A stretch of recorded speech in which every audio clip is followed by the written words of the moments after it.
YouTube. So, all right, here we are live. Welcome. Good morning, everyone.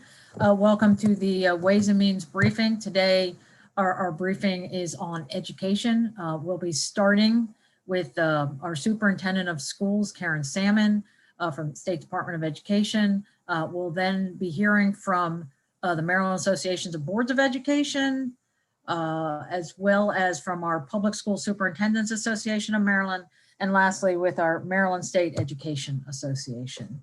We're delighted to have you all today. Everyone's very interested in asking a lot of questions. Of course, this has been a very unusual year for our students and their education. So look forward to hearing from you, and we will, members and others who are here, we will break for questions between each panel, and we will start first with our Superintendent of Education. Thanks for joining us today.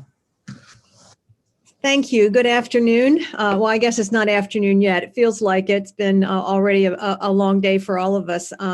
Good afternoon to everybody, to Madam Chair and Mr. Vice Chair and members of the House Ways and Means Committee. Really appreciate you giving me the opportunity today to give you an update on what we're doing with the current state of education in Maryland. And I'm going to ask for my PowerPoint slide to be presented, if possible, please, and give that a second to start. And actually, we can, once it's up, we can go right to the second slide, please. And thank you, Haley.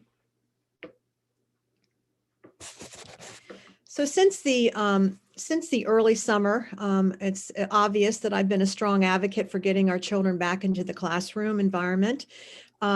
This past week, I reiterated the call for students to plan to return to school and announced that school systems should plan to return some students, at least for in-person instruction, by utilizing the plans that they devised last August for the reopening of schools and that have been approved.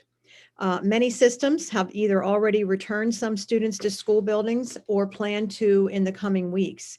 Right now, to date, 17 local school systems out of 24 have identified a date to return or have already returned students back to in-person learning. And this number is changing, as you can imagine, daily. I've had the privilege of visiting several schools as they operate under the new COVID guidelines, and I've been very impressed with the health and safety protocols and mitigation strategies they have in place. We know that while the spread of virus is notably low in school environments, we still have to use our common sense public health measures such as mandatory masking, social distancing, and proper hand hygiene. We have seen some very creative things that school systems are doing, and I certainly celebrate their innovation and creativity. Next slide, please. This past summer, MSDE and the Maryland Department of Health issued the first iteration of the COVID-19 guidance for the education community. Next slide, please. This included detailed health and safety considerations and recommendations for local school systems as they contemplated which mode of instruction they would operate within the coming year. Maryland State Department of Education also released a recovery plan for education last summer, built with input from stakeholders and local school superintendents that detailed potential hybrid learning models and provided recommendations for maintaining the continuity of learning and instruction, regardless of whether students were learning virtually or in a hybrid fashion during the pandemic. This plan also required each local school system to develop their own local recovery plans and provide information on how they plan to reopen schools. As I mentioned earlier, these plans were significantly vetted through the local school system and the Maryland State Department of Education leadership and approved prior to the 2021 school year. MSDE has and will continue technical assistance to all school systems as they begin the process of reopening. Next slide, please. Last week, the Maryland Department of Health and Maryland State Department of Education released updated guidance that includes educational design options for local school systems to consider as they bring various age groups back to school depending on local conditions. These options focus on offering at least hybrid learning opportunities to all students, but particularly to focus on those opportunities for students with disabilities, special learning needs, difficulty with virtual learning, and English learners, as well as elementary students. Parents should have the opportunity to keep their children in a virtual environment if they feel more comfortable with doing so. But our goal is to minimize further impacts from virtual learning for students who struggle significantly to thrive in that environment. Next slide, please. The impacts for almost a full year where most students have not seen the classroom have been significant. And the longer we keep students in a fully virtual environment, the greater these impacts will be. There is a direct correlation between this time of uncertainty in the virtual learning environment and the debilitating impacts from this extended period of disrupted instruction that students are experiencing. We've been working in concert with the State Board of Education on a COVID dashboard, which houses a number of performance metrics for the first term of this school year, including student attendance and enrollment figures that give us a broader sense of what learning has looked like and where there have been the greatest needs that must be addressed in the immediate future. We presented this information to the State Board on Monday this week, and it is available on the Maryland State Department of Education website. And I'm also happy to share it with you following today's meeting. We've seen some anecdotal windows into the impact of virtual learning already. For example, in some systems, we saw failure rates in excess of 5 and 6 times what is the typical grade-wise compared to this time last year. And unfortunately, it's being seen disproportionately among our most disadvantaged students. Modeling from McKinsey and Company illustrates that the cumulative lost learning by the end of 2021 school year could equate to 5 to 9 months on the average, with losses significantly greater for those who were previously academically challenged. While we may not be able to fully quantify on a comprehensive scale the total academic impact of not having students in school for in-person learning for quite a while, I continue to hear from parents and families and students alike who are desperate to return to school due to the extreme challenges of learning successfully in a learning environment in a virtual setting. By the way, since the afternoon of July 21st up until yesterday afternoon, I received over 400 emails, the vast majority from parents who thank me for advocating to open schools. Our students need all of us to prioritize, all of us that are in leadership positions, to advocate and to act quickly and decisively to prioritize their immediate return to school. The greatest mitigation strategy to limit further learning loss from disrupted instruction that we have at our disposal is to work together to get our students back in the classroom in a safe fashion. Next slide, please. While we unfortunately experienced a surge across the nation in Maryland late into the fall and early winter in the number of cases of COVID, thankfully some of those numbers have slowly started to improve. While Maryland's metrics hopefully continue to trend in the right direction, schools have demonstrated consistently in data from across the globe to not be identified as the source of super spreader events related to the virus. The student infection rate is significantly less than the community rate. Thus far, a number of state and local school systems across the nation have returned their students to school buildings. According to a public school COVID dashboard analyzing a number of learning models nationwide, at least 86% of the systems were providing some in-person instruction as of mid-December.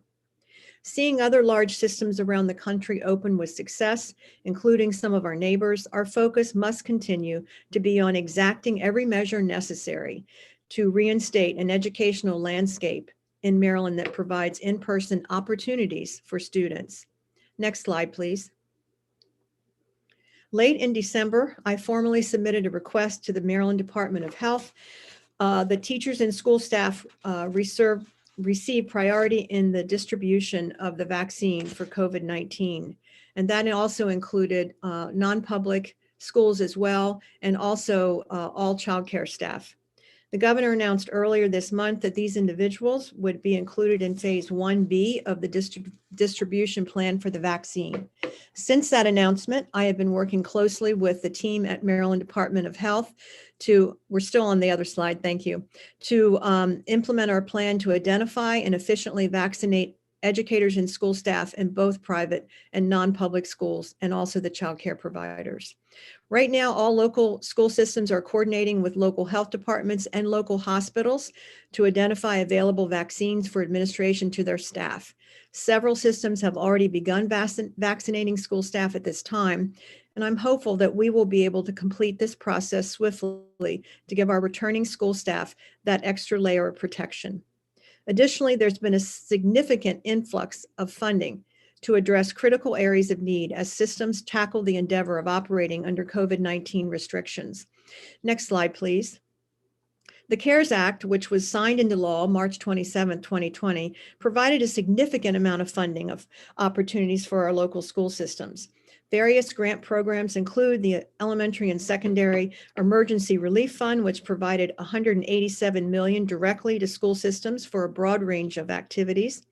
The Governor's Emergency Education Relief Fund, totaling $35 million to support local school systems, used to support the development of a wireless education network, technology needs, and innovative solutions for connecting at-risk students.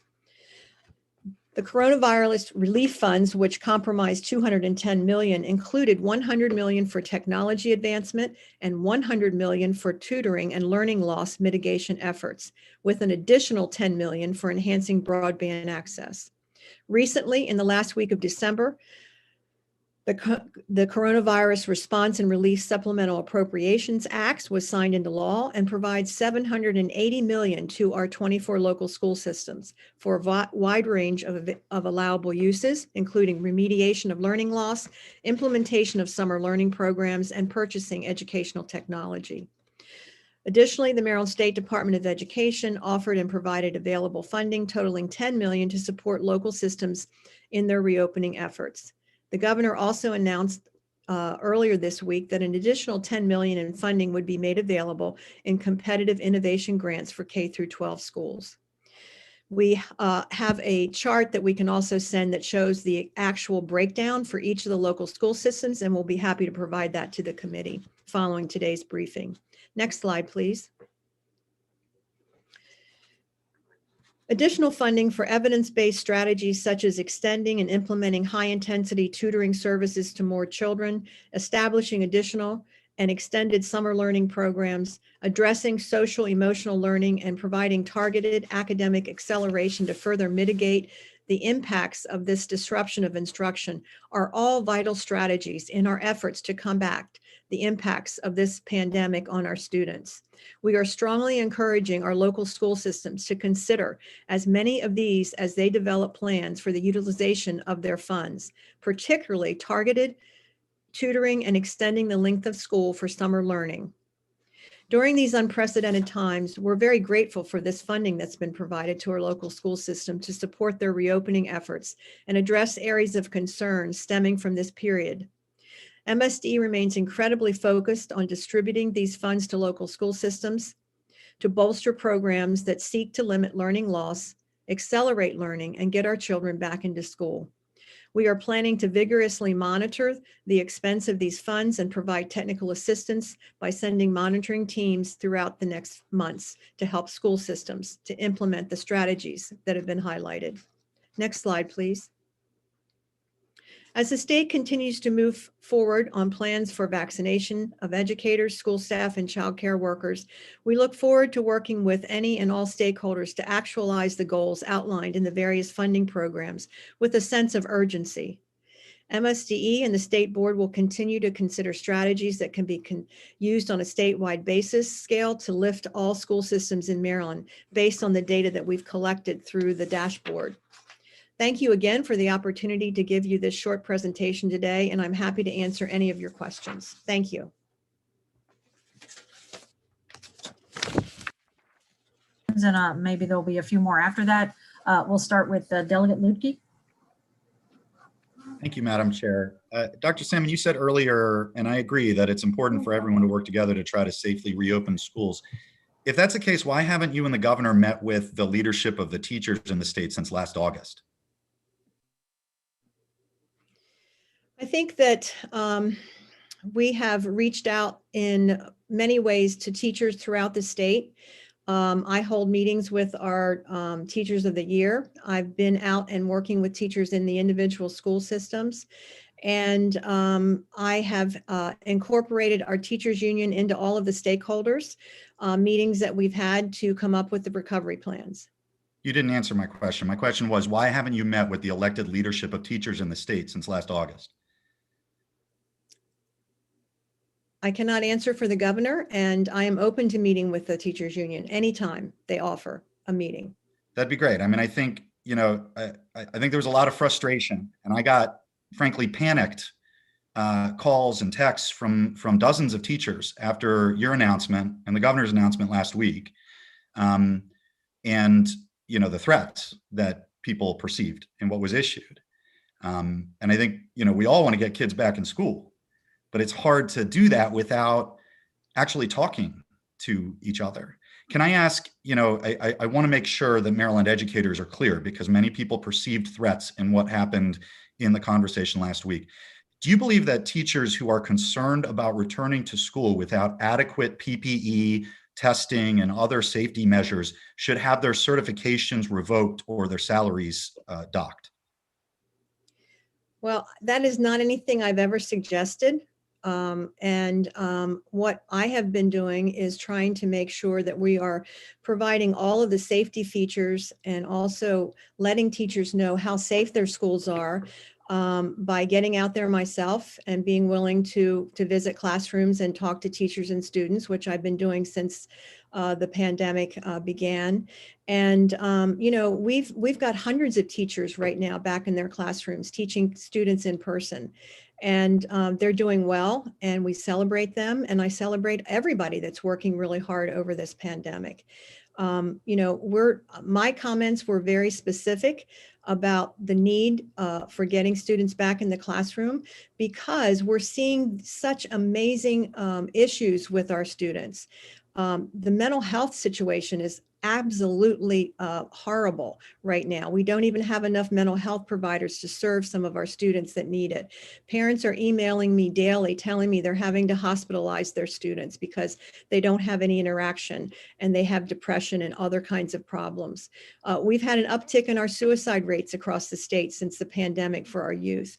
So all of these are reasons why I've been advocating so strongly to get some in-person instruction going in all of our school systems. I got you, and I appreciate that. And, I've got 4 kids, and I know my kids' teachers have been working overtime, and I don't think anybody wants to get back to school more than teachers who are seeing what their students are going through every day. But again, you didn't answer my question. Let me ask it in a different way. Can you guarantee that no teacher will have their certification threatened because they're concerned about returning to school without adequate safety?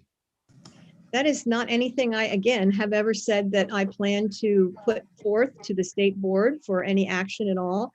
Okay. So, I mean, I don't, it's not my intention. My intention is to provide all of the positive ways that we can to get our schools open and have our teachers back in the classroom safely. And I think I've shown that by my actions. I think I've shown that by my visits and my support of the local school systems and the individual people that I have met with and the students and parents that I've corresponded with over the last 9 months. Great. I appreciate that. I'm going to take that as yes, that's a guarantee, and we're going to hold you to it. Thank you, Madam Chair. Thank you, Delegate Ebersole. Delegate Lutke, my God, confusing my Erics. Okay, it happens all the time. All right, Delegate Ebersole is next. The other Eric. Thank you, Madam Chair. So I would follow up with what Delegate Lutke said, that a stakeholder meeting, not just with the unions, but with the state PTSA, MABE, PZAM, really getting their input. What I'm hearing is that they're being surprised by some of the announcements that are being made. But I have a question, and it is that couldn't you create a list of very good reasons why a teacher would be permitted to decline to return to a classroom? I would list among them as examples comorbidities. They don't have the vaccine yet, and they have people at home that would be threatened. I would list a number of others that PPE isn't adequate at their school. I believe that you should be proactive, and I wondered if you might do that. Well, first of all, Delegate Ebersole, we are definitely, all of our local systems are working to work with their teachers that have those issues. And they have been since the very beginning of the pandemic. And one of the things that we planned for early on was the fact that even we knew that probably about 30% of our families would want to stay in virtual learning when we did open schools back up. And one of the plans was then to take the people that had issues with those kinds of comorbidity that you mentioned, with health issues or people in their family, could be those virtual teachers. So that would be a way to make sure that we had the pairing of that. But I will also tell you that since the pandemic began, and almost on a weekly basis, I have met with superintendents. We have a call every Friday morning at 8 o'clock in the morning with the Maryland Health Department and all the health officers. And then after they drop off the call, then I have a meeting with all the superintendents. So not only do we have those standard meetings, but we also, any superintendent and many superintendents call me on a regular basis to get updates or provide me with updates. Additionally, I have made presentations and have had several meetings with the Maryland Association of Boards of Education and many of the other stakeholders out there. So we have been in a great, we've had great contacts. We have had more contacts this past 9 months than in my prior 4 years as state superintendent. Yes, well, and this doesn't throw anyone under the bus because I represent more than one jurisdiction, but I know that in one of my jurisdictions, the school system had implemented large-scale changes in the online schedule and told teachers to implement it. And then after the announcement last Wednesday, they came back and said, no, never mind, we're not going to do that. I know a particular middle school teacher who said she had to really explain very clearly to her class what they were doing. And then after they listened and tried to inculcate what she was saying, the next day she had to say, never mind. So I feel like there's not enough communication. I don't feel like the administrations of the school system knew that that announcement was coming last week. And I imagine there's some other things they don't know. I think some definite guidelines. Teachers feel a need to get a rock down here. What things would allow me to stay home if I felt like I wanted to? And I would love to see the State Department of Education work with local school systems to come up with a concrete list that would tell, so teachers wouldn't be worried if they didn't come. They would know, yeah, I'm covered here or I'm not. I'm wondering if you would consider, and the board would consider, coming up with a concrete group of topics that would do that. What we have done and what I continue to want to do is to provide all of the positive reasons why we can come back to school and show all of our teachers, and some of them who have not been back in the door since last March, that our schools are safe. Just like our grocery stores and our hospitals and all the other places that we're all going in and out of right now. So I am not interested in creating a list of reasons why people don't want to come back to school. They need to know, I think. I will also say that a school is not a grocery store or a hospital. And thank you, Madam Chair. I also think, Delegate Ebersol, you're not suggesting these are the reasons teachers don't want to come back, but the reason, as the superintendent said, but the reasons why teachers can't come back. Correct. Delegate Smith? Thank you, Madam Chair, and thank you, Dr. Salmon, for coming before us today. I want to accept your frame that most parties, whether they're teachers, parents, electeds, would like to see as many kids as possible safely return to the classrooms. I want to accept, let's say that is the frame that we're all agreeing upon. I think if that is the frame, then we have to be realistic about what it takes to make that possible for every school system in the state. I wanted to know when you saw some of these functioning in-person situations, were any of them in Baltimore City that you visited, any of those schools? I have actually visited about 250 Baltimore City school children when they are being educated at North Bay, which is an academy up in Cecil County. So I was able to actually see them at that facility. And I also was watching their work online with their students back in the city and their teachers. So yes, I was able to see what was going on in those classrooms. I think that Dr. Santelises has been very demonstrative about returning students to the classroom, and they've done a great job. We showed a video yesterday, actually, of a clip of Baltimore City students entering school with some creative ways of getting their temperature taken, and all the social distancing that they were doing. We also showed several other systems using their strategies so that people could get a chance to see what is actually happening in some of our schools. That video Dr. Salmon, thank you for that. is In on the our interest of line. time, I just want clarity. Have you physically been in a Baltimore City school? No, I haven't. Okay, the reason why I think that's really important is that we have the oldest buildings in the state, school buildings. So while we're very grateful that this legislature has helped us with 21st century schools, I think there's a real conversation that needs to be had about the just capital inequities that existed in schools across the state prior to COVID and have not been cured by the pandemic. So I wanted to know, in your recommendations to help us get everyone back into school feeling as confident as possible, do you have any capital recommendations about how to meet some of those unmet capital needs that really could enhance not only people's confidence, but ultimately have a sustainably safer school environment, particularly as it concerns HVAC, air filtration, and things of that nature? Well, I do know that through some of her CARES money, Dr. Santelises bought a lot of these ventilation things for the classroom. And we just finished through the Interagency School Public Construction Commission, just finished giving out the CIP funds, and there are, millions of dollars that are going to support the city schools. So I think in all of our endeavors, in both the instructional side and also on the capital side, we're very concerned about making sure that our buildings are getting those upgrades. So thank you for that question. Just your indulgence, Madam Chair, just one point of clarity on that answer. I'm talking about a broader set of sustainable capital investments. I have full confidence in my superintendent and CEO to try to do the near-term investments to bring a measure of students back. But if we ultimately want to improve the confidence of all of the school children and teachers when they all can come back, it sounds like we need more than near-term, short-term investments and air quality improvements. We need more sustainable capital funding. And I really do hope that through your leadership, you will be a supreme advocate for that for our old buildings. Thank you. Thank you, Delegate Smith. Mr. Vice Chair? Thank you, Madam Chair. And I'm trying to find you, Dr. Salmon, on this screen. So good to see you.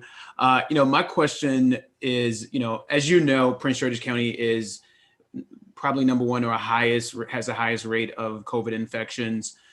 We are slow at our rollout of the vaccine, and opening school in their site is just nearly almost impossible right now for us. Obviously, our school system is doing everything they can to keep our students protected, but it just seems very premature as our numbers continue to increase, and the effects on Black and brown people of this COVID-19 has been exacerbated even more as we continue through this pandemic. I find it concerning on the student achievement piece that the state board and MSDE is still giving out guidelines to help improve and a chart of best practices for student achievement, instead of outlining here are the clear things that each one should do based on the learning loss that's occurring.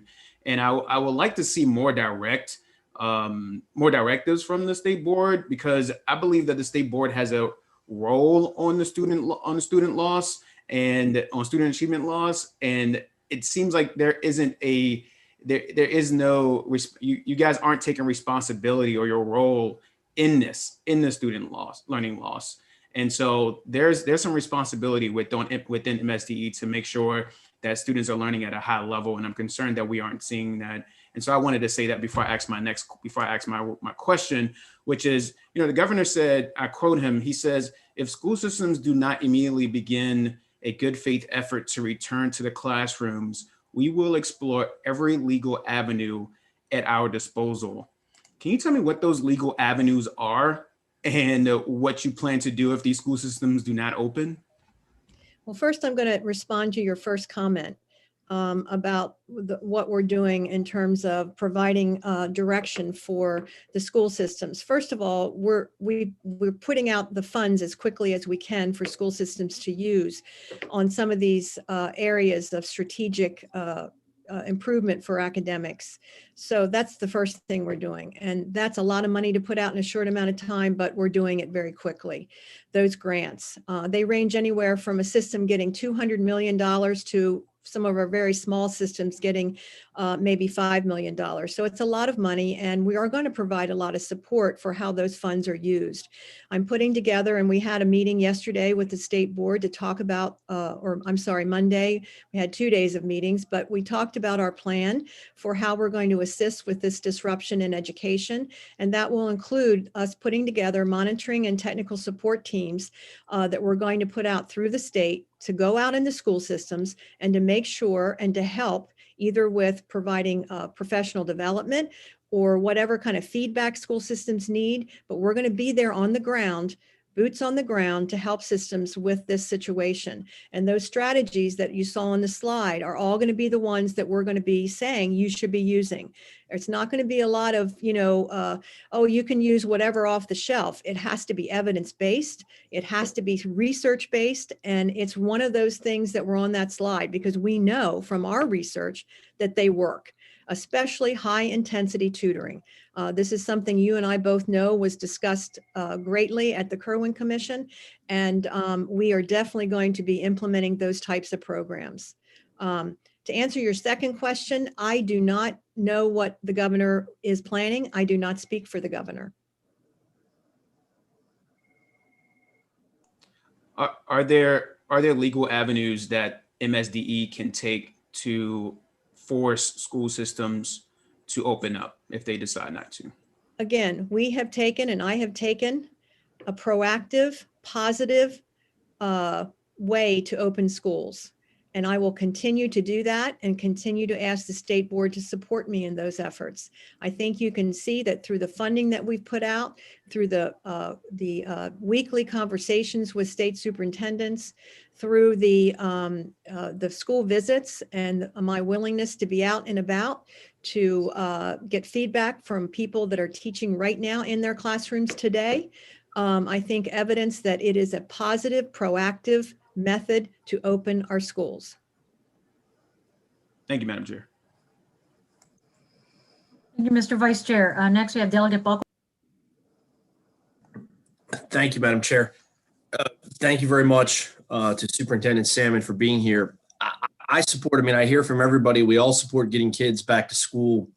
My number one priority, frankly, when you talk about schools is children. Teachers are important. Teachers are valuable. They're citizens. They're key elements of education, obviously.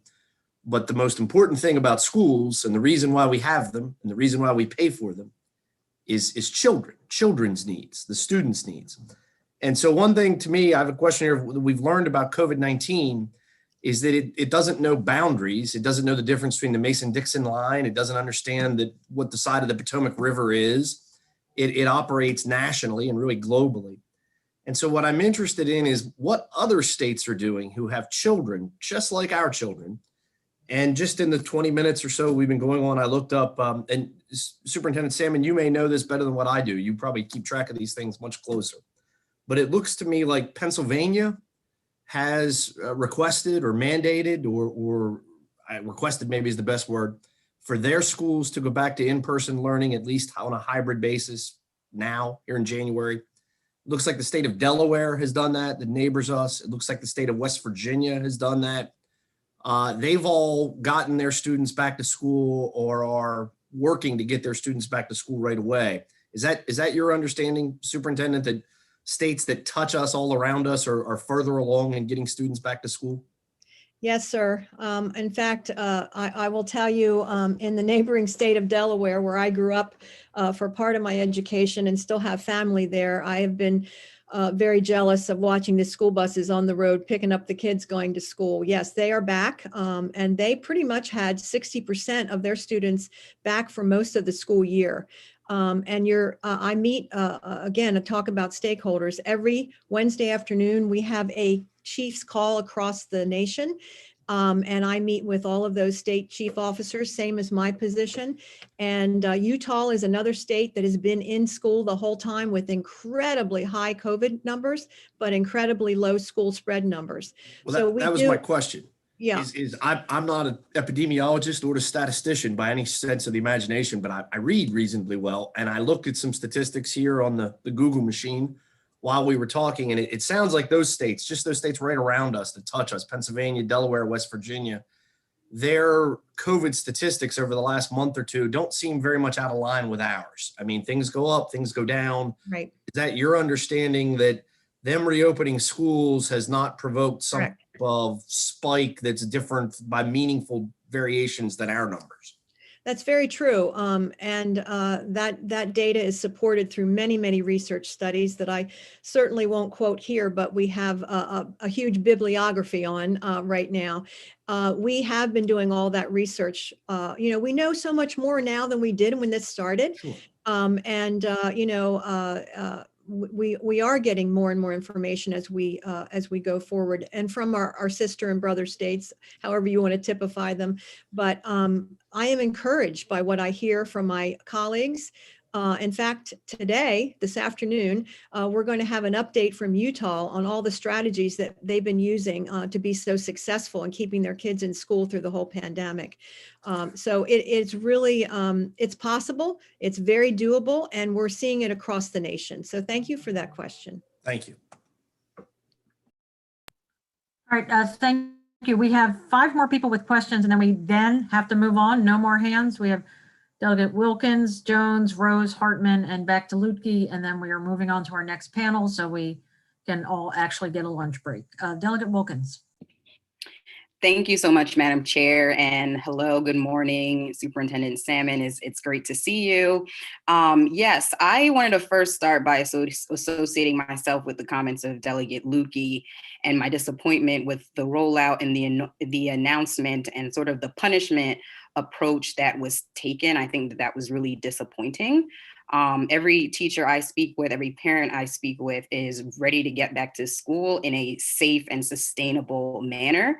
So I think that that rollout and that tone is just unhelpful for everyone. So let's really just try to work together with our teachers and families around this.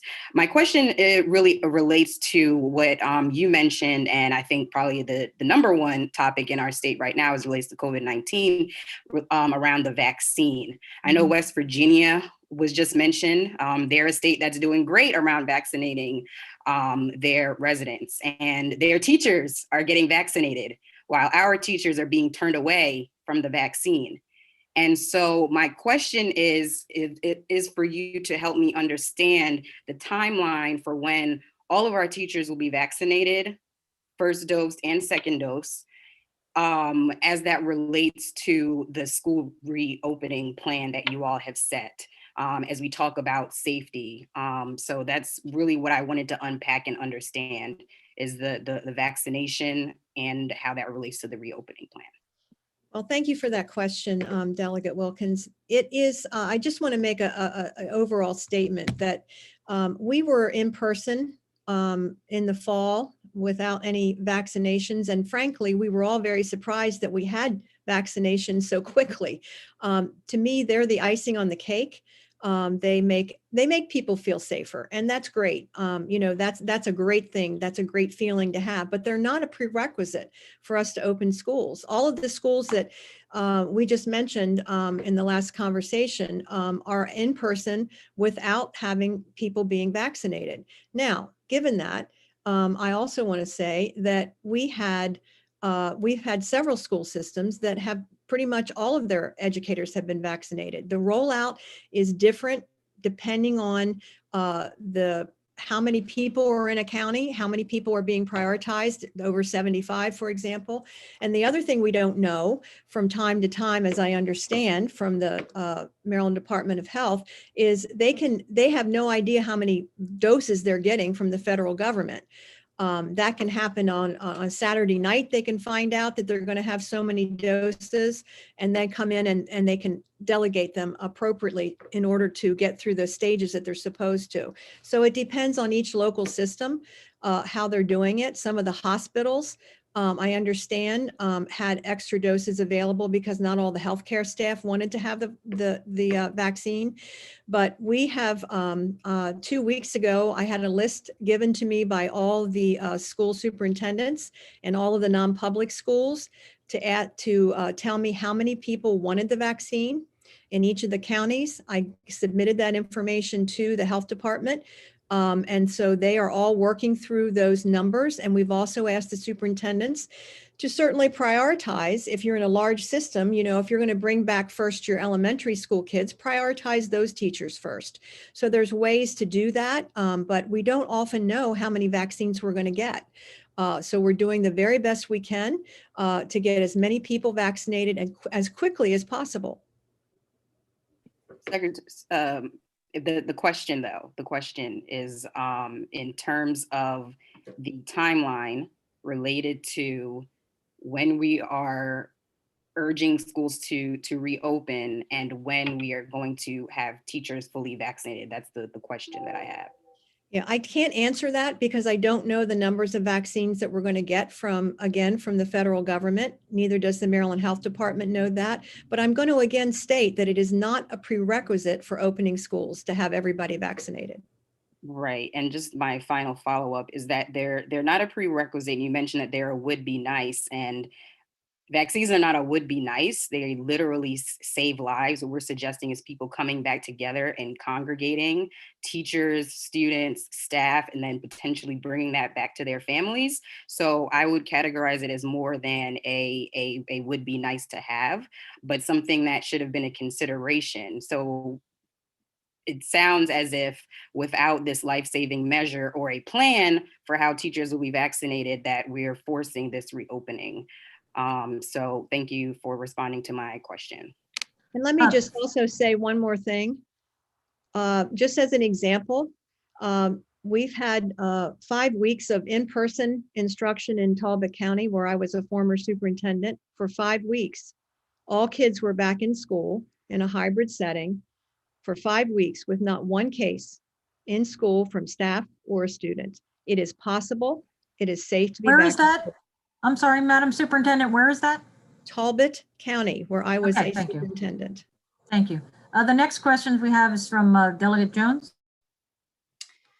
Thank you, Chairwoman, and good morning. Thank you, Superintendent.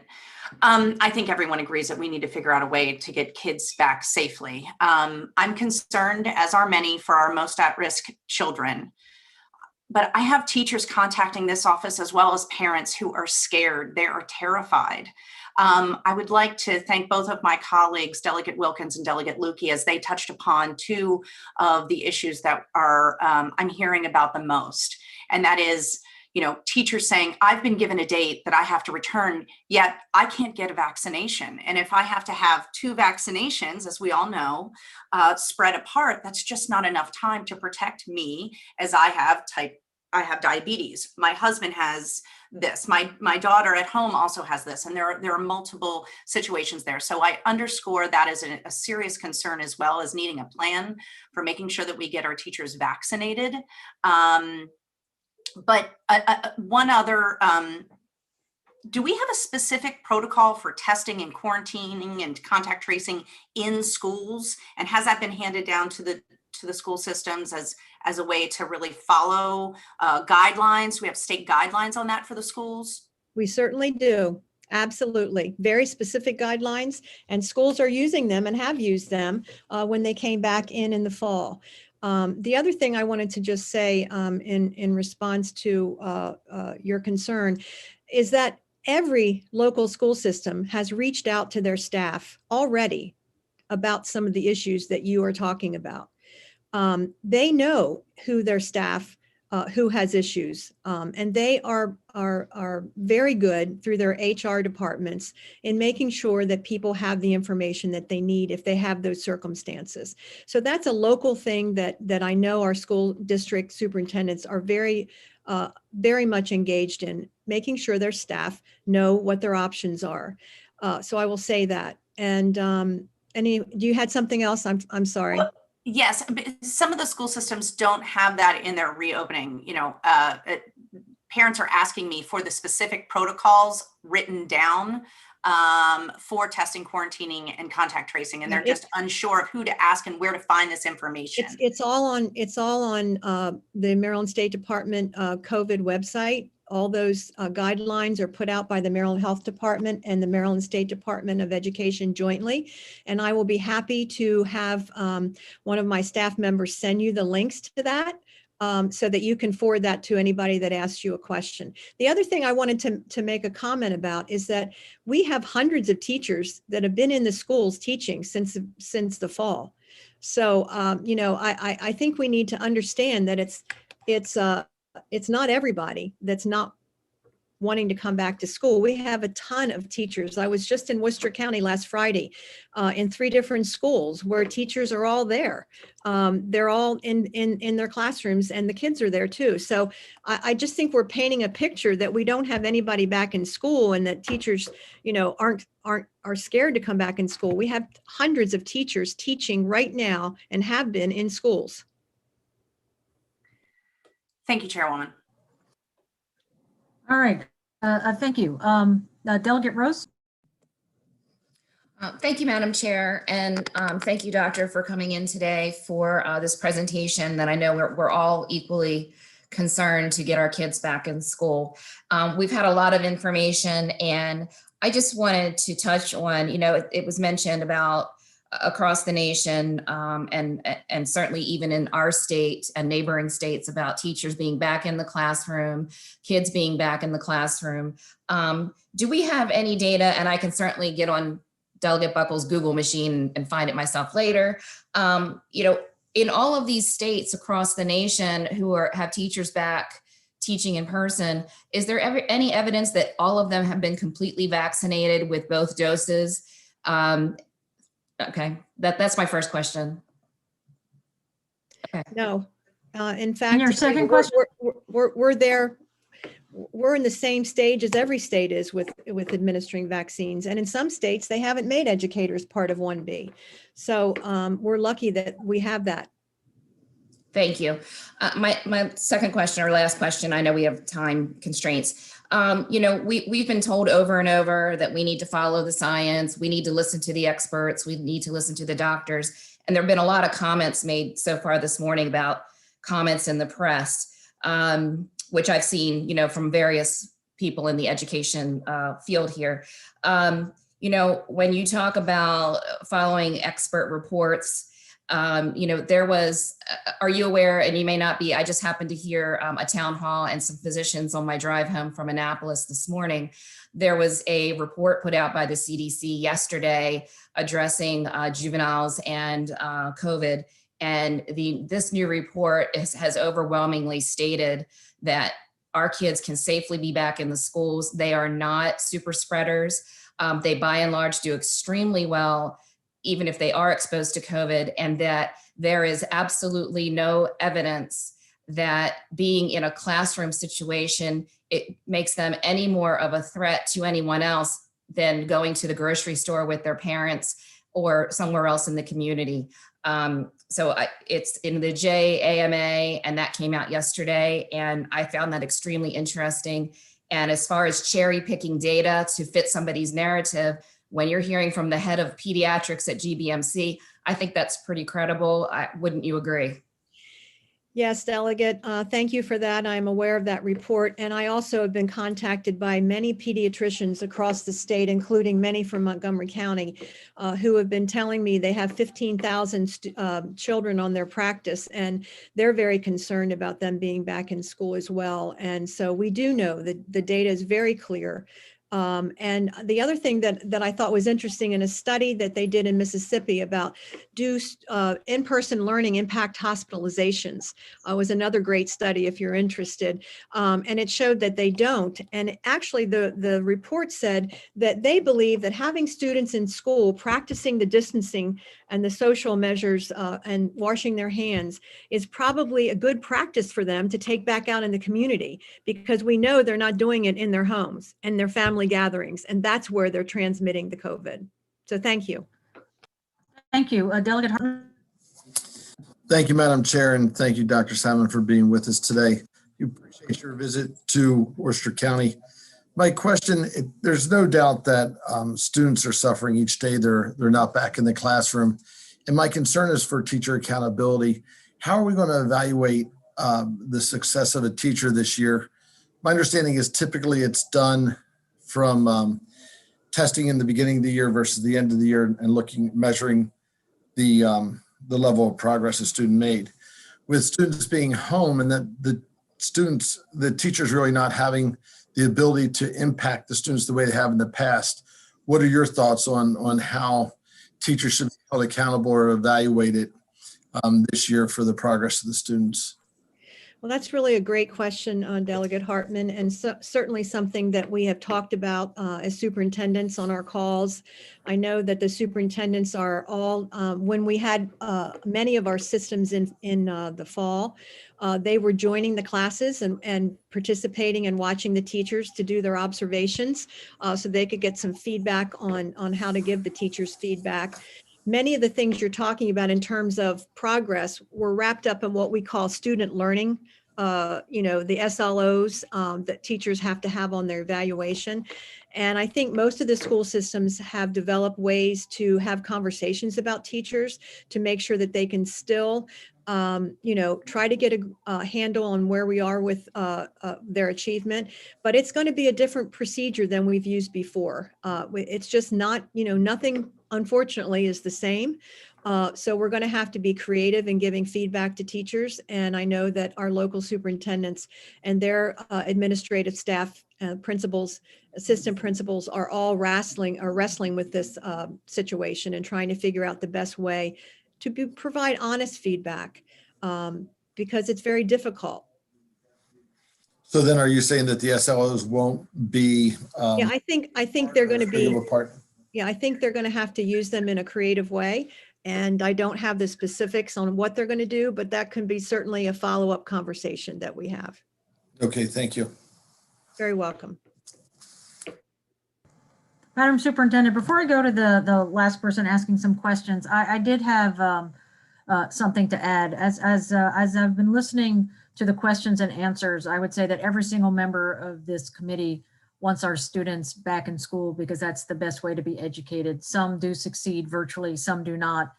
But I feel like the questions and concerns about teachers have been, I heard you say teachers wanting to go back in the classroom and teachers that don't want to. And I think that's a disrespect to a lot of teachers. I think they all want to be back in the classroom. Some of them are just scared to be. I also heard you say that vaccines make people feel safer, but I also think that's because vaccines make us safer. Mm-hmm. And so I caught those words as well. I did want to clarify something. I believe you have been pointing to Utah as a model, but I'm reading from the Salt Lake Tribune about. Madam Chair, you went muted halfway through that. Oh, right. I'm sorry. I switched screens. I took a look at the headline. Thank you, Delegate Lutke. That in Utah, they were seeing big spread of COVID-19 in their schools and bigger outbreaks. So, everyone's talking about using data and we all are looking at it from different perspectives, but Utah may have gone back faster, but it's incorrect to say that they have not had cases of COVID. So again, I just want to ensure that as I tell my students, because I do teach at the University of Maryland, that their words matter. And I've heard you say that some people don't want teachers going back to school. And I don't think that's what anyone has said here today. Well, I'm glad you clarified that because that's certainly not what I meant, Chair Kaiser.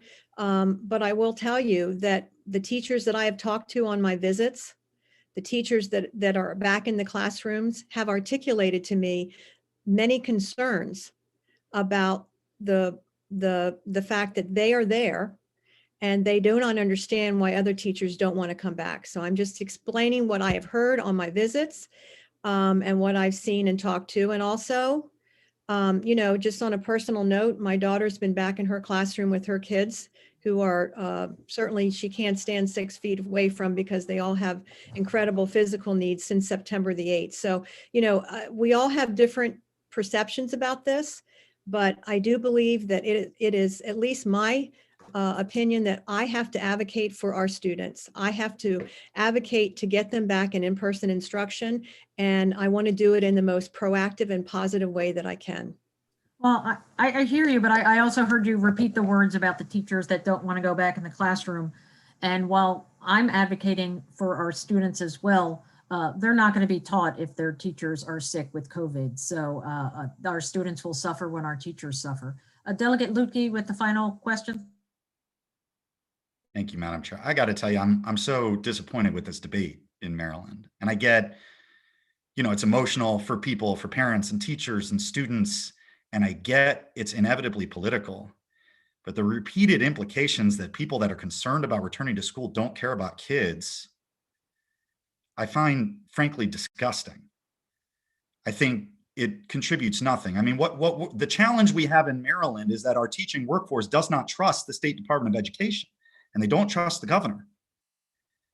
And getting up and doing a press conference with threats doesn't help that. And we need to drop this rhetoric and just try to all work together. So, Madam Superintendent, I appreciate your commitment to meet with the leadership of the elected leadership of teachers in the state. And I appreciate what I take to be your commitment that the threats that were issued at last week's press conference won't be followed through on. I have one additional question. We found out just yesterday that MCPS had asked the State Board of Education for some flexibility to allow their teachers to retool so they could return to the classroom, to do the planning that was necessary to make their classrooms safe for the return of students. And the State Board of Education rejected that request. Can you explain to me why the State Board of Education doesn't believe it's necessary for schools to plan for the return to the classroom? First of all, the part of the reason was that they had not indicated that they would make those days up past the 180 days, so that they were asking for a waiver of 180 days. With the amount of time that students have not been in school, the state board was not wanting to have any less amount of instructional time available for students. And additionally, it is felt by what other school systems, no one else has asked for that kind of time off, that everybody has had plenty of time to do planning and to make their way back into a hybrid setting since August. So that was the perception of the vote. It seems to be of a piece with the perception that other places that do it badly, because they do it badly, we should copy them. And I think, I mean, and this wasn't your decision. This is the board. So, I'm not talking about you here, but I think the idea that teachers could switch back from online learning to classroom learning without any time to plan it and do it successfully demonstrates a complete lack of understanding of how schools actually function. Well, I hate to disagree with you, Delegate, but I have to tell you that there are other schools that have systems that have done it flawlessly and been very successful at switching back without having that time off. So, I just have to tell you what I've seen and heard. I got you. So your position as state superintendent is teachers don't need planning time. That's not what I said. You're putting words in my mouth again. Thank you, Madam Chair. All right, thank you. Thank you, Dr. Salmon. Thank you for joining us today and answering all of our questions. We're going to move on to the next part of the panel.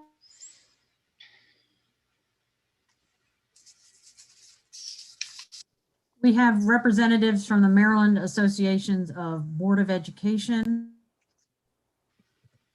We have Ms. Tammy Fraley, the MABE president from Allegheny County. We have Ms. Karen Yoho, the MABE Legislative Committee Chair on the board in Frederick County.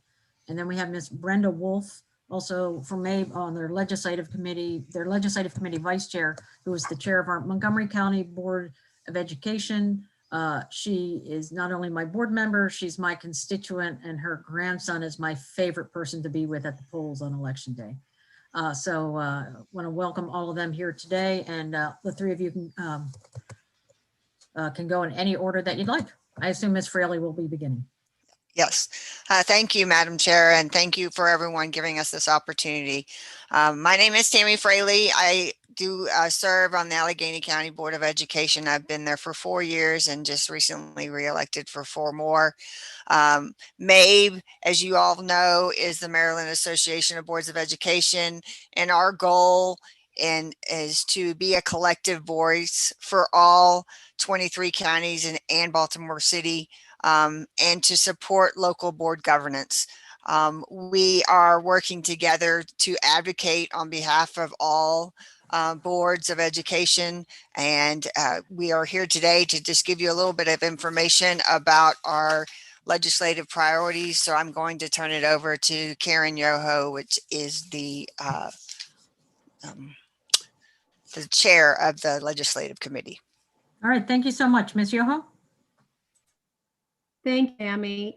Good morning, Madam Chair, all members. I didn't know if we were having a PowerPoint put up, but it doesn't matter. We'll go ahead and continue. We can use a PowerPoint if you'd like. It doesn't matter to me. Maybe that could go to the members of the committee later. There are links. Okay. So I think it would be helpful for them, but we don't have to take the time to get it up. Thank you.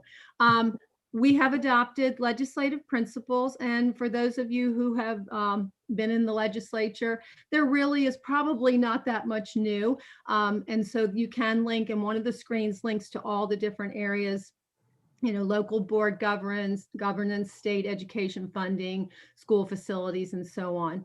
So I will take my time to talk about our legislative priorities, which are also on one specific page.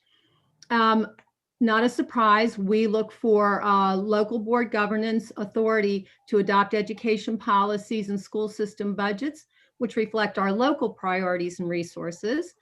We support passage for the Blueprint for Maryland's Future Act and full state funding for Maryland's outstanding public schools. We support passage of the Built to Learn Act and increased state funding for all school construction and renovation projects. And our other priority is to have support for sustained growth in local government investments in education.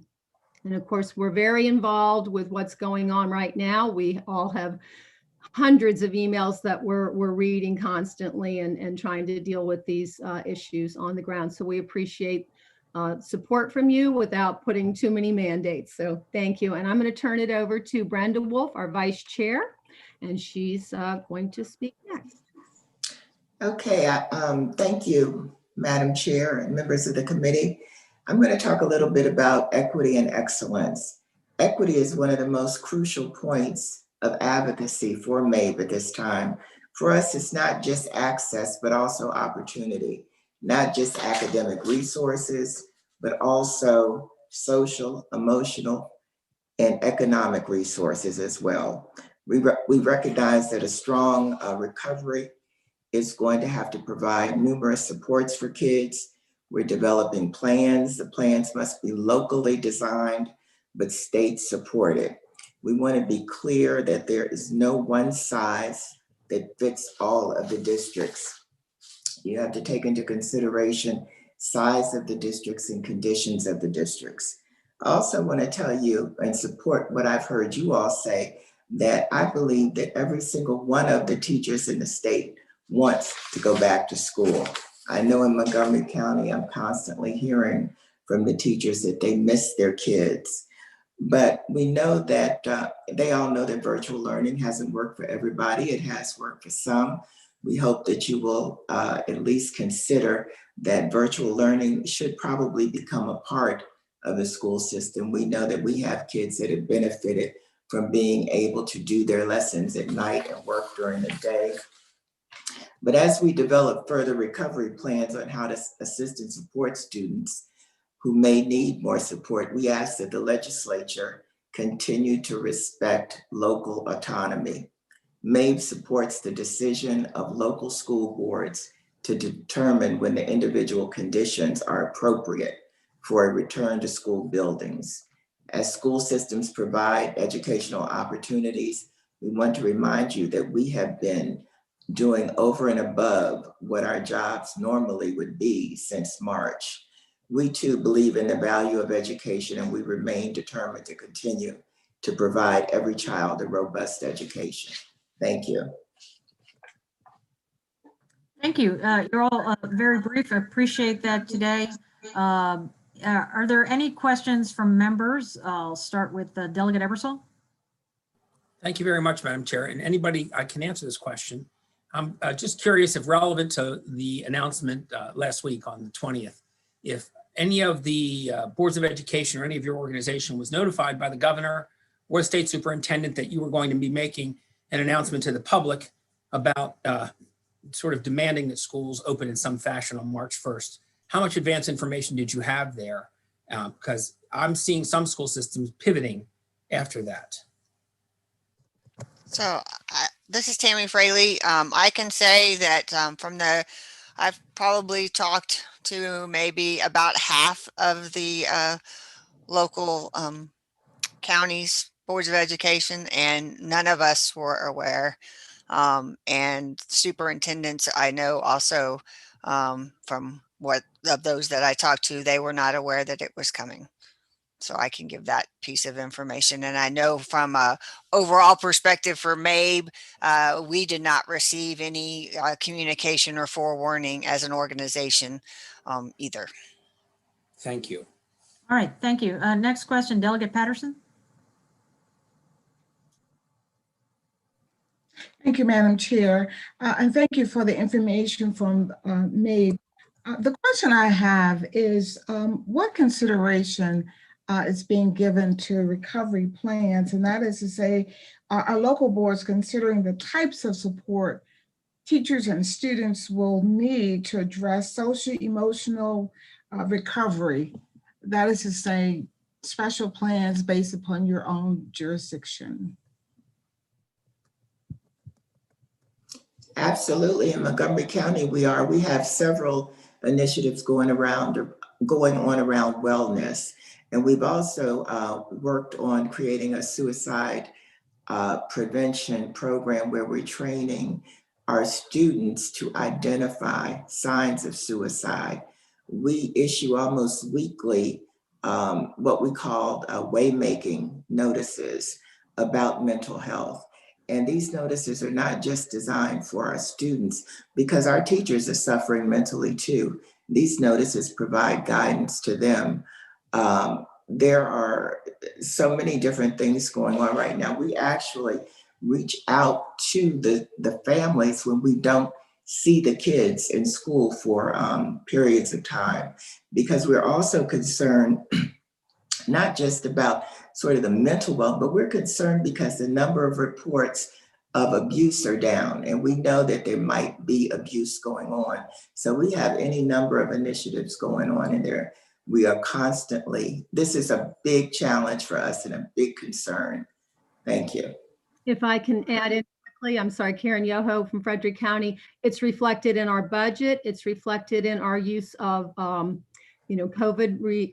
money that we've been getting from grants. And we also have employee assistance programs. So yes, absolutely a big focus on mental health. I also wanted to add that I believe we have what's the word I'm looking for? An alliance, I believe it is, with Howard County. And I can't recall whether it's Baltimore City and Anne Arundel, but what we're doing is looking to leverage services by joining in with other counties, because we know we don't have the money to cover everything that we need. And we can't find the staff that we need. That's another concern. All right, thank you both very much. Delegate Buckle. Thank you, Madam Chair. I have a question for Tammy. I'll just call her Tammy. I don't mean to be informal. My daughter used to babysit her kids. We lived across the street from each other many years ago, so I'll be somewhat informal. And Tammy, you mentioned about that the MABE or our local school boards, to your knowledge, didn't get any type of advance notification about the Hogan administration announcement last week, I guess it was, requesting that all school systems have a plan in place to have kids back in school in some form or fashion, hybrid fashion, by March the 1st. Is that your understanding of what the Hogan administration has requested, that all counties have some form of hybrid education back working with some in-school participation of some fashion by March the 1st? That's what he asked for, but he also, what was the surprise piece of that is all of our school districts have plans that were approved in August to get kids back in school. there was, and it was based on a guidance that said to follow the metrics. And what Right. the surprise of last Thursday was the change in the guidance. So Right. it wasn't that it was a surprise that we need to get back. It was a surprise of the method. So would you agree with me though, then, that it doesn't really matter, or it didn't really matter that you didn't have a prior meeting? I mean, I hear a lot of things, a lot of questions, not just from this group, but the prior superintendent of, we didn't have enough pre-existing meetings, but you've just agreed with me that all of the school systems were supposed to have plans in place to return their students to some form of hybrid or in-person learning. You all were supposed to have those plans a long time ago. And You already said that. Sure. I believe okay, so the concern seems to be that the metrics changed. But would you agree with me? The metrics have changed in different ways for all types of industries and all types of, the metrics have changed for how we operate the General Assembly. Is your concern about the metrics changing, or about that the governor has taken a position that he wants to see students return to school promptly, reasonably promptly? I think from an overall perspective, the concern is not allowing the local school districts to utilize any of the information that we had up until last Thursday. And all of the jurisdictions were using the guidance from their health departments, the guidance from the state health department. And now all of a sudden there is no guidance, just open, and you can't consider the community involved. And from a local governance perspective, our communities are the ones that we have to make sure are safe. So again, it's not just the students, it's the entire community, it's their families, it's the teachers, it's the entire community. So the fact that we were not provided even a glimpse of an understanding that the metrics were no longer important was just very concerning. And that's what happened. And that's what the surprise was. It would have been nice to know that the guidance had changed at least an hour before, or any time before, just so that people were aware. And maybe some people were, but what I know is that from a local board's perspective, as well as several superintendents, they were surprised. So my last question, Madam Chair, I don't mean to waste time, but would it be your perspective then, or MABE's perspective, that you don't think that students should be going back to school before March 1st? Absolutely not. Okay, so that's my concern. No one has said that today. Well, what I'm saying is all these people suggest we want to go back to school. We think we can, but we're upset that the governor suggested that we should by March the 1st. No, we're not upset that the governor said we should. We're upset at the way the governor said. The way that he said it. Okay. No, not the way that he said it. Delegate Buckle, please let her answer. The way that Delegate Lukey's example. The way that they took away the guidance of how to accomplish it. I believe one of the other delegates stated that the State Department of Education's role is to help us in providing education to our students. Therefore, we need that. It is not our job to be the experts of health. It's not our job to be the experts of professional education as a local school district. That is that of the State Department of Education, as well as the State Department of Health. And losing that guidance is what is concerning to the local boards based on the information that we've received over the last week. And again, from a MABE's perspective is that we just would like to partner, like many of the other ones have said, to have that partnership ahead of time to be positive instead of be negative. So we need to focus on the positive, and to focus on the positive means take the negative out. Ms. Fraley, thanks for your answer. I'm sorry that Delegate Buckle may not be here to hear the end of your answer, but I certainly haven't heard from you or any other teacher groups that teachers don't want to go back. I hear what you're saying, that there was once a health metric that everyone was watching and waiting for, and that it hasn't changed for all of your respective counties. So that was an issue for you.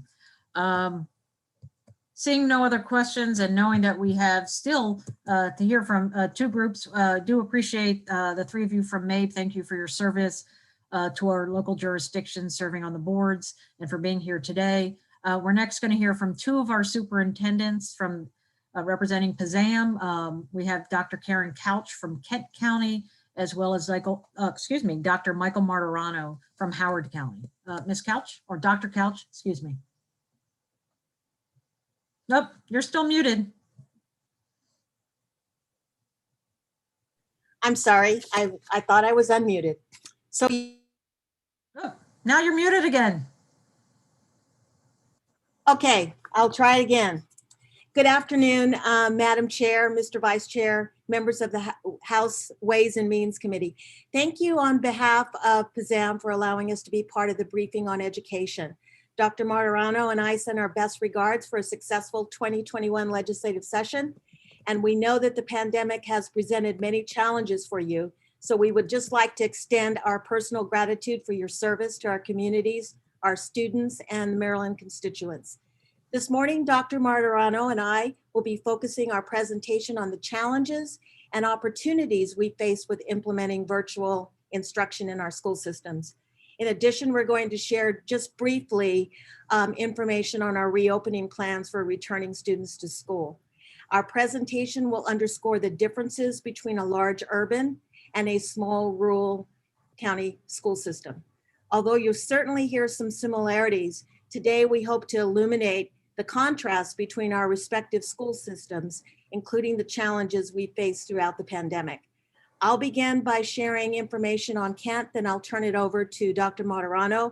We would be happy to stop and entertain questions as deemed appropriate by the chair. So to begin with, we have 4 major challenges in Kent with virtual instruction. The first being connectivity. We were fortunate in Kent that we had one-to-one devices for all of our kindergarten through 12th grade students. So we were really ahead of the curve before the pandemic hit. And so devices were not the problem. It was more about connectivity. Through the CARES Act funding, we were able to purchase additional devices for our pre-K students, which we did not have at the time of the pandemic. And then we were also able to purchase hotspots, which were very helpful in helping with our connectivity. But one of the things we found out with being in a rural county is if you don't have a strong cellular connection, the hotspots are not very useful. So we found that that was a particular problem and challenge with Kent. Building relationships with our students and parents has also been a challenge, especially for our teachers. I think we've taken for granted a bit in terms of the face-to-face instruction and how that has helped in solidifying and building those relationships. So our staff has been very intentional in creating more opportunities to build those relationships virtually. Teachers have created virtual clubs, virtual social opportunities for our kids, and they've been very excited about having those opportunities. And honestly, we've seen a high increase in parent-teacher conferences because our parents are feeling really good about participating virtually on those conferences. So we feel like that's something that we want to keep up even after the pandemic is over. And we found that due to family obligations and work requirements with our clubs that were after school, we think that the virtual clubs for our students are going to be something we want to continue on in the future as well, because we don't have to grapple with transportation. Social and emotional well-being has been a challenge, and I think you heard from our prior presenters that many of our parents have been concerned about depression and trauma that has occurred in the class, in their homes. And so that has been a significant concern for us as educators. So we have done a lot in terms of providing virtual sessions for our parents in terms of how to identify depression in young children. And we've been doing a really great job about making sure that our parents know about the resources in the community. We also have, before the pandemic, we hired 3 social workers. So those social workers have been able to go out into the community and help our parents with home visits, finding out if there are some concerns with individual families, and then trying to provide that support as needed. The last challenge that we've had has been attendance. keeping our kids positively engaged and motivated in attending their virtual classes has been a challenge for us. And so one of the interesting things that has come up most recently is the economic hardships that our families have been facing. Many of our juniors and seniors in our high school have had to take on jobs to help support the families. So that has been a concern with their attendance in the school virtual program. So that, I think this pandemic has highlighted a lot of the inequities that we've known have existed, and they've been definitely exacerbated by the pandemic. Opportunities. The two main opportunities that we've seen is our ability to think outside the box and find ways in which we can connect with our parents and our students virtually. I've explained some of those things to you earlier, but we've also been able to have virtual office hours in the evening for our parents. Our teachers have been willing to do that, and we've been able to provide some support to our families in the evenings and also some tutoring.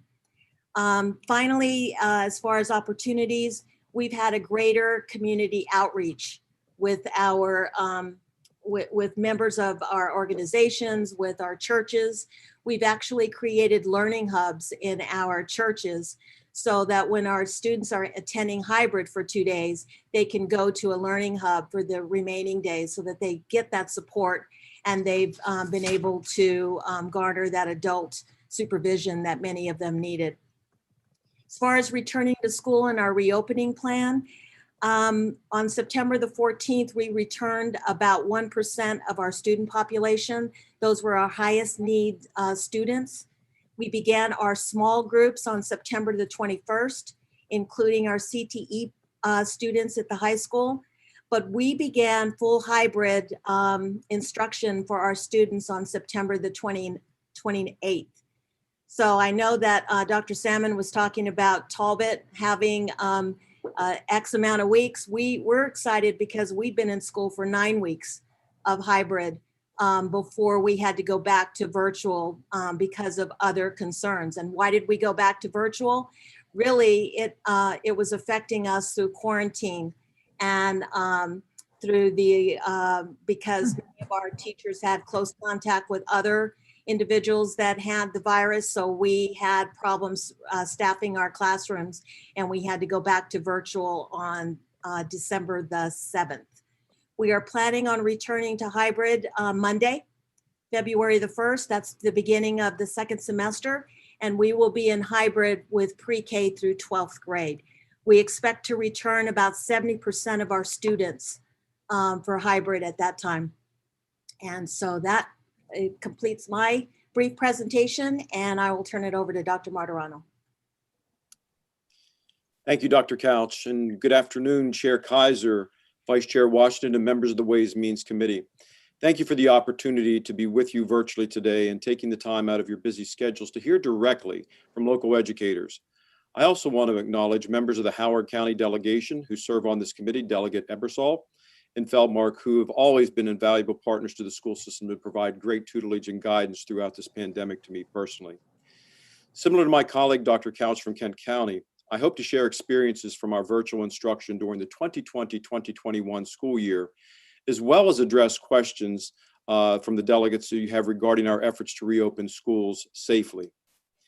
It goes without saying that these past 10 months have been challenging for school systems, staff, parents, especially students and our teachers. And leading with empathy and equity for all has been paramount. Before I outline those challenges, I want to point out a few key opportunities that have been presented themselves through the use of virtual learning. Foremost, the pandemic has forced us to fully embrace the 21st century. Our school system, along with many others, has lagged behind in access to technology. In Howard County, we accelerated a plan to invest in one-to-one devices at the start of the pandemic.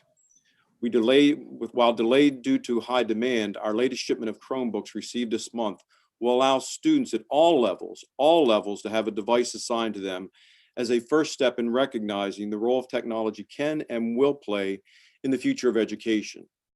We have also provided 747 hotspots and 717 Comcast Internet Essential vouchers to schools for distribution during the pandemic to families who needed support in acquiring internet access in an effort to supported by our Bright Minds Foundation. Thanks in part to these available resources, we have seen encouraging participation during virtual instruction. During the week of January 18th through the 22nd, over 96% of Howard County students were marked as present for student attendance in virtual learning models. Additionally, during that same time frame, nearly 99% of our students took part in one or more online learning activities. But at the same time, we have lost over 1,600 students who've disengaged from the school system for our enrollment. While Howard County has been fortunate to address device and connectivity issues for those families in need, affordability for our fellow school systems remains a concern. As legislators, we look to you to invest in our communities to ensure that all Maryland families have equitable access to those technologies, resources as we move forward. It is also imperative we recognize the advancement in online learning that are currently being developed and utilized and are likely to stay here in some form as we move out of the pandemic. In Howard County, for instance, curriculum staff have taken the opportunity to accelerate planned expansion of video resources and extension activities for our online family resource pages and for our elementary grades and across core courses at the secondary level, which are available for students and families to use and review concept skills and to add after they participate in virtual learning. While virtual learning is not for everyone, certain students have thrived in this environment. Just as individuals learn differently, our education model needs to be flexible to adapt to changing circumstances. Pandemic aside, we would be remiss to state not to seize the opportunity to capitalize on the benefits of continuity of learning afforded by virtual education for our students, and Howard County continues to have a component of that continue as we leave the pandemic. A local highlight coming out of the virtual environment that I want to tote for the Howard County Public School System is an increase in participation of college level courses. Just last week, the Howard County Public School System earned the distinction of attaining the second highest ranking for participation among Maryland school districts in dual enrollment, with 1,798 students engaging in our Jumpstart Accelerated College Learning Program. The Dual Enrollment Partnership, a collaboration with the Howard County Public School System and Howard Community College, was first introduced in 2013 and rebranded in 2018 with a broad variety of options. Our students are now enrolled in more than 2,800 college level courses to meet the requirements of dual enrollment and the benefits for our students. Now, I cannot stress enough how hard all of this has been on our teachers, special educators, administrators, and the support staff, and they've had to work through all of this to address both the academic and social emotional needs of students during virtual instruction. Our food and nutrition service staff has served over 3.5 million meals since the beginning of the pandemic. 3.5 million meals in Howard County. When people think of Howard County, they think of affluence. But let me remind everyone that Howard County has 23% of our population that requires free and reduced meals. Despite our best efforts, the unfortunate reality as we head into the 11th month of school closure, almost 1 year, is that many of our children continue to struggle academically. We too are experiencing higher levels of failure. More importantly and urgently is the emotional toll the pandemic has taken on our students. The stressors that many families and our teachers have experienced, such as poverty, language barriers, or family strife, have been exacerbated by the pandemic, especially as students have not had the access to many of the sports that they've had in normalized school. My heart goes out to our students and our staff and our families who have struggled during the pandemic in the instruction, and I hope that as we return to school, we'll provide the instructional and supportive environment that they need to thrive. Yet as the education experts, the ultimate challenge facing school systems and my fellow superintendents have been navigating is the right balance with the health protocols to guide our ability to safely return in the needed in-person instruction. Just quickly, Chair, if I may, for the reopening status in Howard County. In Howard County, we began the year fully virtual, with in-person small group instruction launching a little over a month into the school year. As we saw COVID-19 positivity rates across the state and locally in our county, an in-person instruction came to a halt in mid-November, with all students currently back in the virtual model. While as in the past week, the numbers are trending in Howard County in the right direction, we are still operating in the double red according to the metrics approved by the Board of Education in Howard County. Following a work session just last evening, our board approved a hybrid model, which will bring students back to in-person instruction over the course of 4 phases. As I'm saying, go slow to go fast, go small to go big. And with our instruction in those 4 phases beginning on March 1st, all students will also have the option of continuing to receive fully virtual instruction. The planned tier phase prioritizes students identified for a program that will provide in-person instruction for up to 5 days. That includes students receiving special education services and others requiring additional learning supports. We estimate that this will result in about 9,000 of our students in Howard County. And we will continue that progression with pre-K through 2nd grade returning 2 weeks later, followed by remaining elementary schools 2 weeks later in grades 6, 9, and 12, and then our career technology education students.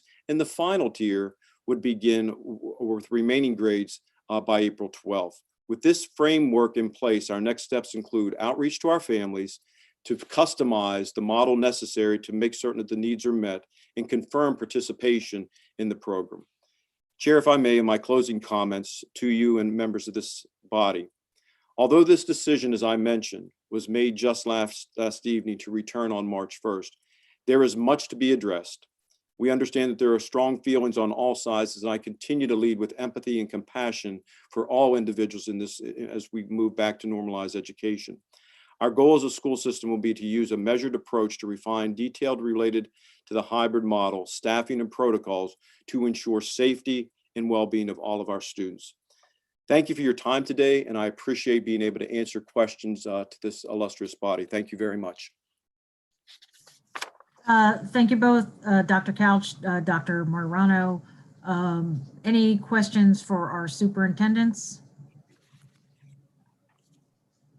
All right, thank you both. Appreciate the work that you and all 24 of our superintendents do, as well as our state superintendent. Seeing no other questions, I'm going to go to our last panel from the Maryland State Education Association. I believe we have the president, Cheryl Bost, as well as their, I don't know the right title for legislation, but you muted yourself, Chair Kaiser. What's that? You were muted for just a second. I wanted to let you know. That keeps happening. I apologize. So we have again, Ms. Cheryl Bost, the president, as well as PK Owusu Achia, their political affairs manager, and welcome to PK in her new role here today. And thank you, Ms. Bost, you can begin. Thank you for having us. And we do have a PowerPoint, if we could put that up. And while that's coming up, thank you, Chair Kaiser. Thank you, Vice Chair Washington and members of the committee. It's an honor to be here and to listen to the previous conversation. If we could go back a slide, I think it's critically important to understand who is within the Maryland State Education Association and who is in our schools. It is not just teachers. It is educators who have been providing food to our students since day one of this pandemic and all year long. We have administrators, counselors, occupational therapists. We also have secretaries, custodians, bus drivers. Everyone is working extremely hard and has been since March 13th of last year to provide some type of normalcy for our students, while they are also taking care of their own children at home and family members and everything else. Our educators are also parents. And I think it's very important to not compare us to grocery store workers and healthcare workers. We love them all and they serve a great need, but education is a contact profession. We are with students in large class sizes, changing diapers in some places, working hands-on with students. So there's a lot of interaction. And we are not healthcare workers in that they take classes and go through training to mitigate the spread of germs and disease. And everybody knows if you have a child in school in the fall, there is some germ that's going to come home because that is spread very frequently in our schools. But it has also been said, and I thank you, Chair Kaiser, for saying words matter. They do matter. I had thousands of calls last Thursday, thousands of calls even yesterday, because I think unfortunately during yesterday's press conference, I'm going to say it wasn't intended, but Governor Hogan said kids need an opportunity to at least get an education after a year of not getting one. They are getting an education. Our educators are working very hard day and night to provide virtual learning. They changed on a dime to do this, and are again, heroic efforts by everybody who is working. And I will make it very clear, educators want to go back into the classrooms and be with their students in a safe environment.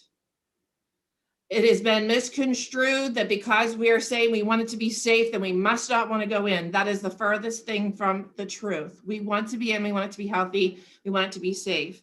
And so if you go to the next slide, there are 4 major items we see as reopening, and we're going to hit on reopening. And then we also have to look at recovery. At some point, we are going to have to make up for many of the social emotional or address the social emotional needs of our students and make up for some of the academic loss that Dr. Salmon shared, but also understand that some students are doing well and advancing during this, and we don't want to hold them back when we get back to full in-person. So the next slide is just immediately for reopening. We have to accelerate the vaccination availability to our educators. You heard from some of the other presenters. I know in Frederick County and Montgomery County, I've talked to actual teachers. They've gone, they've made an appointment, they get there, they're in 1B, and they are told you cannot get the vaccine.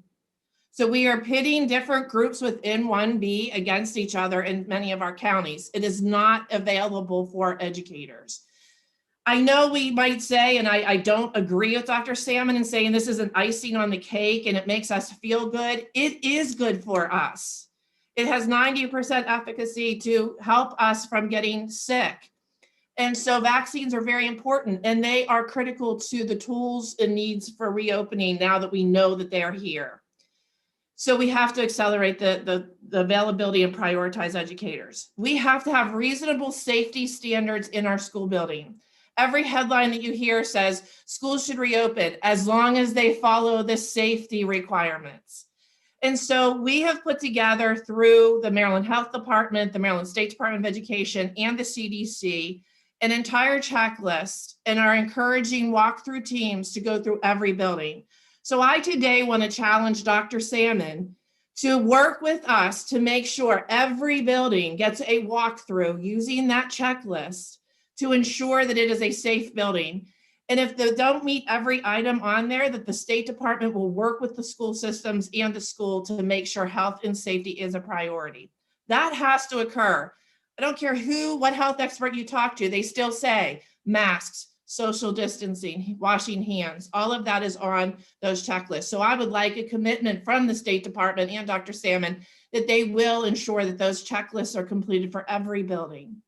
We also need transparency and proper protocols. We need those metrics or some sort of metrics to say about community spread, but we need to then post on sites where we see outbreaks, how we're isolating people who are coming up positive. The state dashboard is woefully ineffective for this transparency that needs to take place.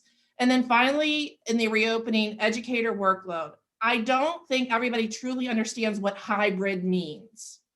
Hybrid means that Chair Kaiser would be holding this virtually and in person in the room and trying to listen to each group, work with each group, and take questions from each group. Concurrent teaching during hybrid is a feat in among itself. We need more staffing, we need more creativity, and we have to be able to help our educators. We can't teach 2 simultaneous groups at the same time, one virtually and one in person. And lastly, on the reopening, I know it was said when Delegate Ebersol asked about, can educators get accommodations because they can't go in because of whatever their health circumstances are. And it was said that the locals are working on that. Some are, some aren't. We had Hartford County, every educator's request was solely completely denied. When they had underlying conditions, when they had family members. So we have to do a better job. And also when the CARES Act ended, that leave ended for our educators. So if they are in contact or they have to go into isolation, they have to use their own personal leave in still some of our jurisdictions. We have to fix that. But again, we want to come back under health and safety conditions. We don't want to be threatened We don't want to have arbitrary dates set because the collaboration has to take place at the local level because each system is different. PK is going to go through then what happens when we are recovering. PK? Thank you, Cheryl, and good afternoon, Madam Chair and Vice Chair and members of Ways and Means. As Cheryl has mentioned, she's gone over the reopening, and now I'm going to cover the recovery from the MSCA's vision for recovery. If we could please advance to the next slide. Here at MSCA, we see the foundation for rebuilding and transforming our education by looking at it from a whole child-centric system, focusing on the safety, health, and supporting teaching learning environment for our students. With that said, we see 4 pillars being part of that recovery, being student-centered, educator-led, community-based, and making sure that we're transformative throughout the whole process. If we could go to the next slide, please. When we talk about student-centered recovery, we're talking about having diagnostic tools at the district level to address issues and concerns regarding learning loss for our students, because we can't help them in a system in filling those gaps if we don't know where they exactly are. But we see it as best addressed at the district level. We want to make sure that they have the social and emotional learning supports that they need, because they're not used to being away from the traditional school system for school classrooms for this long. So we want to make sure that we're not just addressing, their needs on the core subjects, but also their social and emotional learning.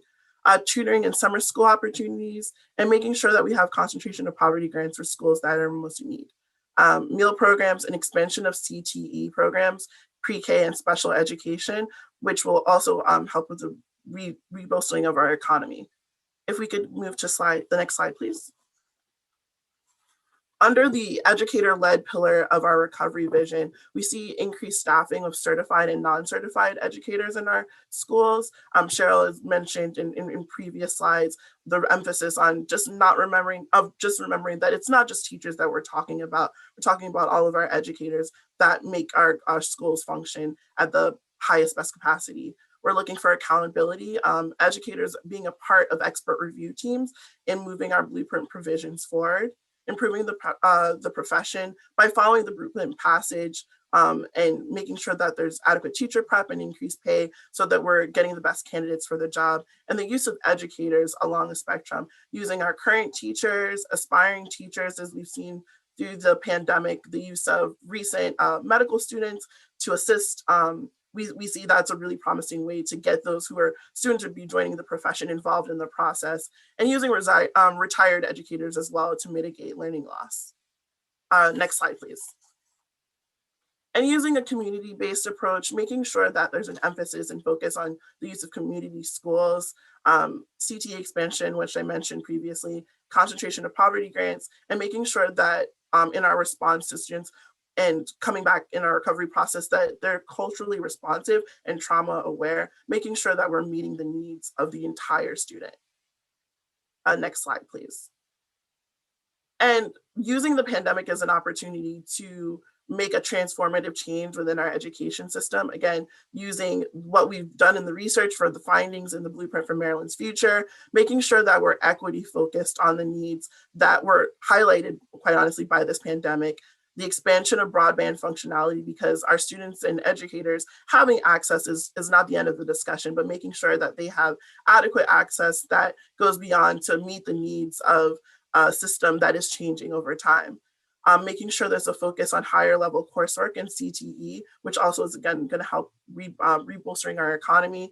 21st century facilities, which are the concerns. We want to make sure our students and teachers are in the best facilities to engage and develop the leaders of the future, and make sure there's an expansion and diversity of our educator pipeline, which we discussed previously in the blueprint, but we just want to emphasize that's more important than ever. On our last slide, it's just a contact slide for you just to familiarize yourself with the team. I'm new, so I want to make sure that everyone who's here knows how they can contact us. Thank you. So we appreciate the opportunity to present and are open for questions, Madam Chair.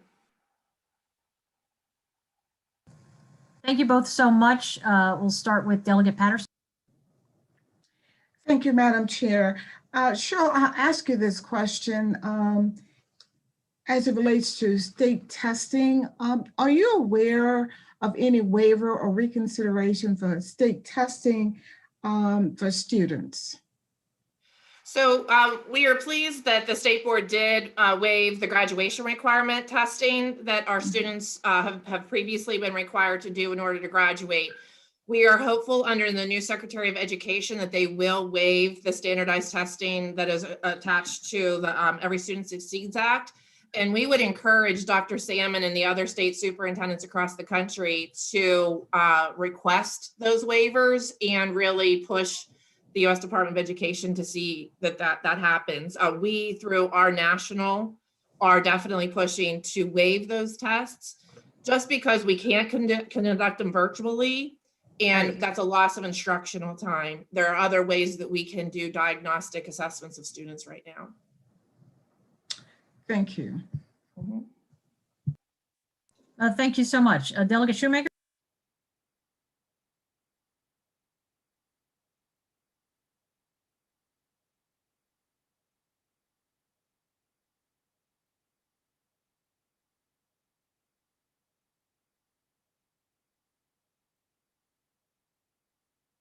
Would you like to send smoke signals instead, Delegate Shoemaker? Well, if you'd like to send a question over the chat, maybe one of us can read it for you. Well, we'll go to Delegate Jones while you work on your mute button. Delegate Jones.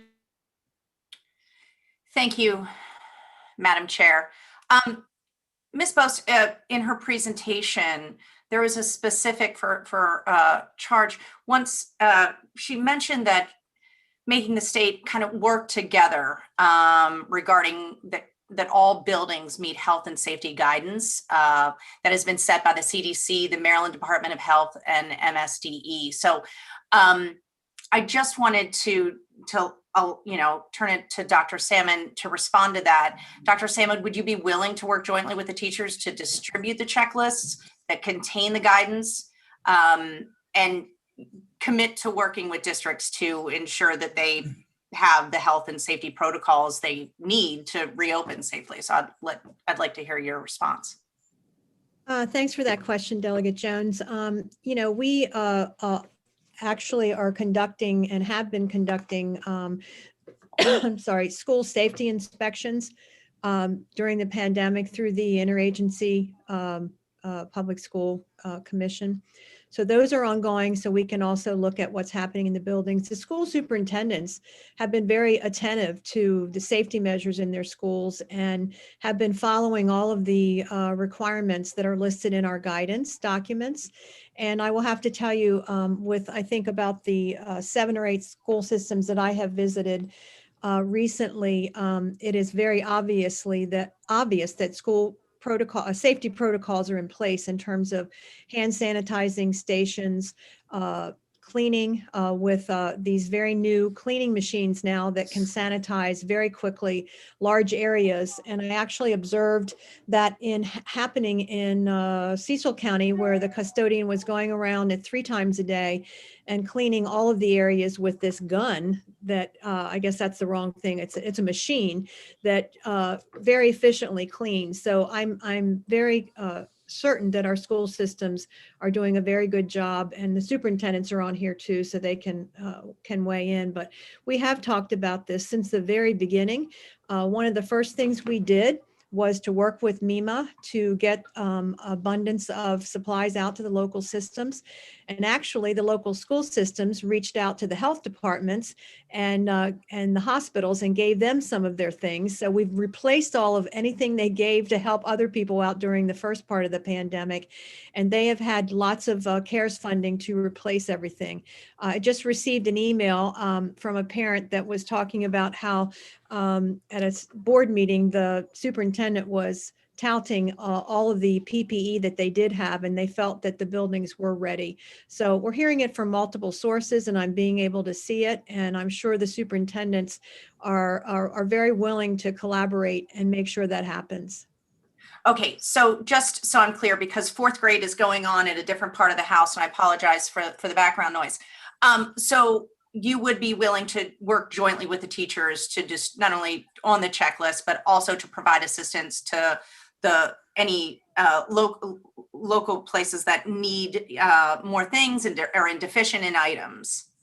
We certainly are always able to reach out to provide additional equipment that's needed. But right now, I have had a resounding information from all of our local school superintendents that they have what they need right now. So as soon as we find out that there's a deficiency, we'll certainly work to get them what they need. Thank you, Chairwoman. Thank you. Delegate Shoemaker, unmuted. Good to see you. Thank you, Madam Chair.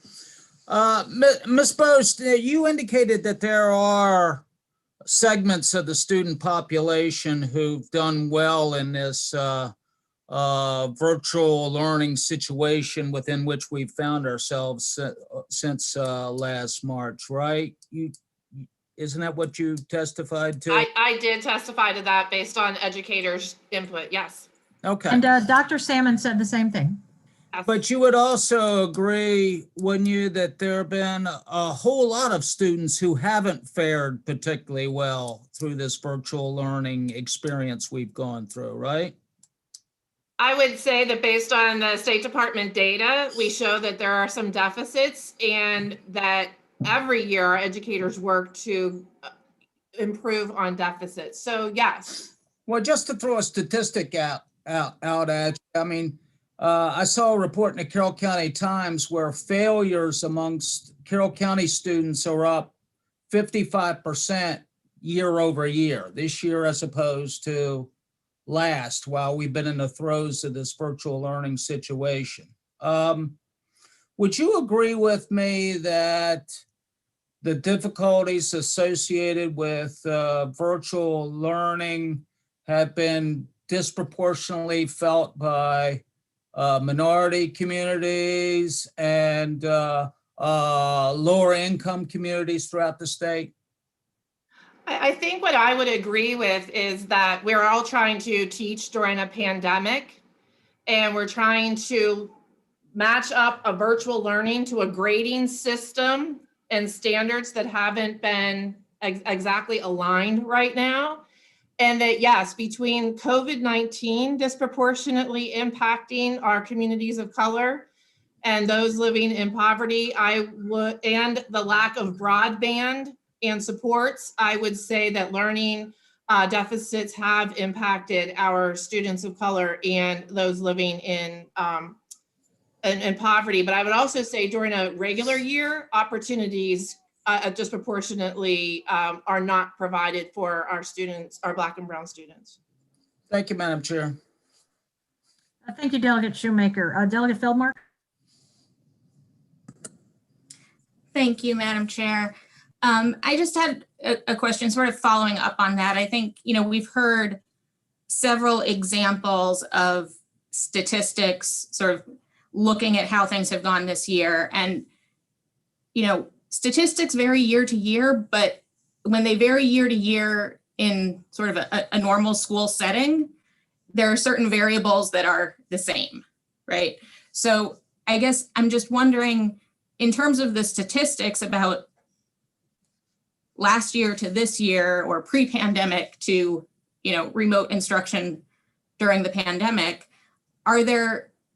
do you feel that that's really a sound statistical comparison, or are there, maybe some other more qualitative measures that educators can add to that analysis? Well, thank you for the question.